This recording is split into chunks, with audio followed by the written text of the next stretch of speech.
சேற்றிலிருந்து தூக்கினார், கன்மலை மேல் நிறுத்தினார். சேற்றிலிருந்து தூக்கினார், கன்மலை மேல் நிறுத்தினார். பாவமான வாழ்க்கையை மாற்றி தந்தாரே, துன்பமான வாழ்க்கையில் இன்பம் தந்தாரே.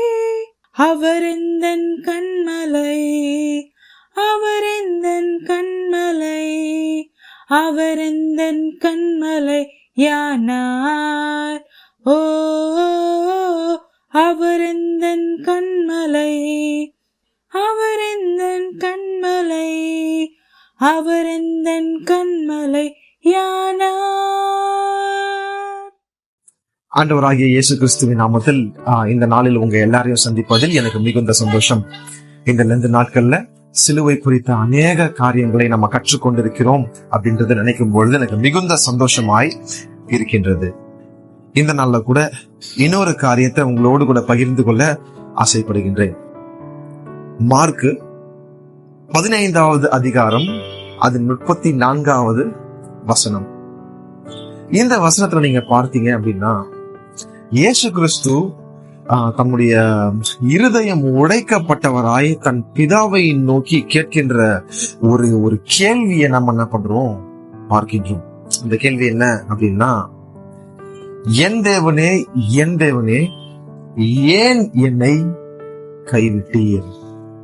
ரொம்ப ஒரு கஷ்டமான ஒரு சூழ்நிலை. உடம்பு முழுவதும் காயங்கள், கைகள்ல கால்கள்ல ஆணி, தலையில முற்கிரீடம், சுத்தி நிக்கிற மக்கள் ஏளனமாய் பேசுற காரியம். நிர்வாணமாய் இயேசு கிறிஸ்து அந்த சிலுவையில 2 கல்வர்களுக்கு நடுவுல தொங்கிக் கொண்டிருக்கிற நேரத்துல தன்னை படைத்த பிதாவை நோக்கி கேட்கிற ஒரு காரியம், ஏன் என்ன கைவிட்டீங்க? சோ இது நம்ம வேதத்தை நம்ம படிச்சு பார்த்தோம் அப்படின்னா இதற்கு உண்டான ஆன்சர் நம்மளுக்கு கண்டிப்பா தெரியும். ஏன்னா நாம செய்கிற பாவங்கள், நாம செய்கிற துணிகரங்கள், நாம செஞ்ச தப்பிதங்கள் எல்லாமே இயேசு கிறிஸ்து மேல சுமத்தப்பட்டது.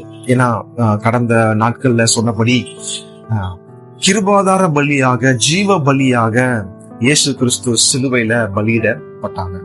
சோ இதுல நான் பார்த்த ஒரு காரியம், பாவமானது மனிதனையும் கடவுளையும் பிரித்துவிடும். சோ இந்த பாவம் அப்படின்றது ஒரு 3 எழுத்து தான். ஆனா இந்த 3 எழுத்து கொண்ட வார்த்தை மனுஷனையும் கடவுளையும் பிரித்திடும். ஒரு தகப்பனையும் ஒரு மகனையும் பிரிச்சிடும். ஏன்னா ஒரு நல்ல பேரபிள்ஸ் கூட ஏசப்பா என்ன பண்ணிருக்காங்க, சொல்லியிருக்காங்க. இளைய குமாரன் இல்ல கெட்ட குமாரன் அப்படின்ற பேரபிள்ஸ் உங்க எல்லாருக்குமே தெரியும். பாவம் அப்படின்ற ஒரு காரியம், உலகம் அப்படின்ற ஒரு காரியம் தகப்பனிடம் சேர்ந்து இருந்த மகனை பிரித்தது.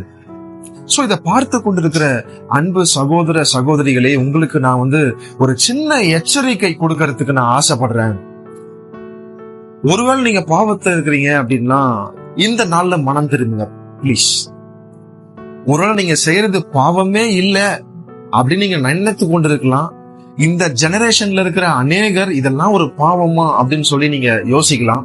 அந்த மாதிரி நிலைமையில ஒருவேளை இருக்கிறீங்க அப்படின்னா உங்களை நீங்க ஆராய்ஞ்சு பாருங்க. பரிசுத்த ஆவியானவர் உங்களோடு கூட இடைப்படுறாரா? தினந்தோறும் நீங்க இந்த வேதத்தோட கனெக்டடா இருக்கிறீங்களா? இயேசு கிறிஸ்துவோட நீங்க கனெக்டடா இருக்கிறீங்களான்னு கொஞ்சம் நீங்க உங்களை சரி செய்யும்படியாக உங்களை அன்போடு நான் கேட்டுக்கொள்கின்றேன். ஏன்னா 2024 வருஷத்திற்கு முன்பதாக இவ்வளவு பாடுகள், இவ்வளவு கஷ்டம், அந்த நிலைமையை கொஞ்சம் இமேஜின் பண்ணி பாருங்க. இது எல்லாவற்றும் யாருக்காக இயேசு கிறிஸ்து செஞ்சாங்க அப்படின்னா இந்த 2 பேருக்காக தான். இந்த நாளில ஒருவேளை நம்ம பாவத்திற்கு அடிமையாக இருக்கலாம், இல்ல நம்ம முன்னோர்கள் செய்த பாவத்திற்கு நாம என்ன பண்ணிட்டு இருக்கலாம், அந்த கர்ஸை நம்ம சுமந்துட்டு இருக்கலாம், அந்த சாபங்களை நம்ம சுமந்துட்டு இருக்கலாம். இன்னைக்கு ஒரு ஜெபத்தை பண்ணுங்க. அந்த சிலுவையில தொங்கின இயேசு கிறிஸ்துவை நினைவு கூர்ந்து ஒரு சின்ன ஜெபத்தை பண்ணுங்க. என்னோடு கூட சேர்ந்து பண்ணுங்க. தயவு செஞ்சு கேட்கிறேன். ஸ்பேர் 2-3 minutes, அட்லீஸ்ட் 2-3 minutes நீங்க ஸ்பேர் பண்ணும்படியாக உங்களை அன்போடு நான் கேட்டுக்கொள்கிறேன்.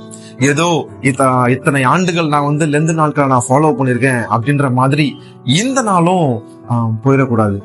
So this day should be something special. So ஒரு விடுதலையின் நாளாய் இந்த நாள் இருக்கணும்.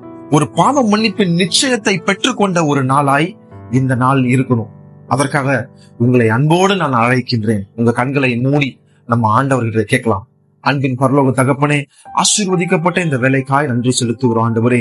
ரோமர் 5வது அதிகாரம் 8வது வசனத்தின்படி, தேவாதி தேவன் நாங்க பாவிகளா இருக்கிற எங்களுக்காக நீங்க பலியானீங்களே அப்பா. ஆண்டவரே, ஜீவ பலியாய் நீங்க மாறுனீங்க ஆண்டவரே. நாங்க கெட்டவர்களா இருக்கிற பட்சத்துல நீங்க எங்களுக்கு நல்லவங்களா இருந்தீங்களாப்பா. சிலுவையில எங்களுக்காக நீங்க பலியானீங்க ஆண்டவரே. இசப்பா, இந்த நாள்ல நாங்க செய்த பாவங்களை உங்க சமூகத்துல நாங்கள் வைக்கிறோம் ஆண்டவரே. இசப்பா, எங்களை மன்னித்திருங்க ஆண்டவரே. பாவத்தின் சம்பளம் மரணம் அப்படின்ற வார்த்தையின்படி ஆண்டவரே, அந்த மரண ஆக்கினைக்கு நேராக நாங்கள் போக நாங்கள் ஆசைப்படலப்பா ஆண்டவரே. மாம்சத்துல நாங்கள் இசப்பா மரணத்தை சந்திக்காவிட்டாலும் கூட எங்க ஆவியில அநேக நபர்கள் அநேக நேரங்கள்ல ஆண்டவரே நாங்கள் மரணத்தை நாங்கள் இசப்பா சந்தித்து கொண்டிருக்கிறோமே. என் தேவன் நீர் எங்களை உயிர்ப்பிக்கும்படியாய் இந்த நாள்ல கேட்கிறோம் ஆண்டவரே. இந்த சிலுவை குறித்த அனுபவம், இந்த சிலுவை நாட்கள்ல லெந்து நாட்கள்ல நாங்கள் படிக்கிற கேட்கிற எல்லா வசனங்களும் ஆண்டவரே எங்களை உயிர்ப்பிக்கும்படியாய் நாங்கள் கேட்கின்றோம் ஆண்டவரே. ஆண்டவரே, எங்களுக்காக நீங்க கைவிடப்பட்டீங்க இந்த உலகத்துல ஆண்டவரே. எங்களை கைவிடாதபடி நீங்க இசப்பா கைவிடப்பட்டீங்க ஆண்டவரே. என் தேவன், உங்களுடைய அன்பு மிக பெரியதா இருக்கிறதப்பா. இந்த அன்பை நாங்க ஒரு நாளும் ஆண்டவரே, ஒரு மணி நேரமும் ஒரு செகண்டும் நாங்கள் ருசி பார்க்க உதவி செய்யுங்க. பாவ மன்னிப்பின் நிச்சயத்தை நாங்கள் பெற்றுக்கொள்ள என் தேவன் நீர் எங்களுக்கு கிருபை தரும்படியாய் உங்க சமூகத்துல நாங்கள் கெஞ்சி பிரார்த்திக்கிறோம். இந்த கருத்துல ஒப்புக் கொடுக்கின்றேன். பிதாவாகிய தேவன் மகிமை அடைய இயேசு கிறிஸ்துவின் வல்லமையுள்ள நாமத்தில் ஜெபிக்கின்ற நல்ல தகப்பனே, ஆமென், ஆமென். Thank you. God bless you.